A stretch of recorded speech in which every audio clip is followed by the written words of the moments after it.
ইমাম সাহেব তার একটা ভিডিও ভাইরাল হয়েছে, খুব চমৎকার লাগছে, আমার দিলে এত বেশি লাগছে। জানাজা পড়ানোর জন্য সবাই মিলে লাশ ঢাইকা রাখছে।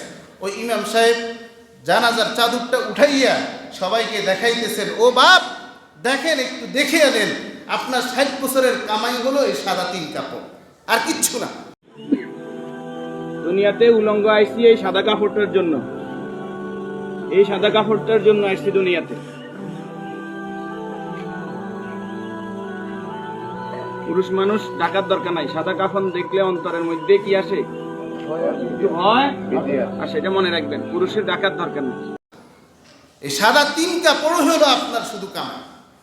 আমরা আসছি উলঙ্গ, শুধুমাত্র পৃথিবীতে আসছি দুনিয়ার সম্পদ হিসেবে নেওয়ার জন্য। মাত্র কয়টা কাপড়, বুঝেন না কথাটা? মাত্র কয়টা কাপড় নিছেন? আর কেউ কিছু অন্য কিছু নিতে পারছে?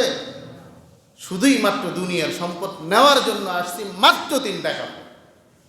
আর না দুনিয়ার কিছুই নিয়ে যাওয়ার মতো আমাদের অবস্থা নাই। রাখেনই তো আল্লাহ, রাখেনই তো আল্লাহ। ওই যে এক শিল্পী গজল গাইল না, টাকা রাখবা কোথায়, কাফনও তো পকেট নেই। তুমিও তো ছিলাও, ওই কাফনের কাপড় তো তোমার জন্য তুমি বানাও। দেখো কোথাও কেউ পকেট বানায় দুনিয়া নেওয়ার জন্য?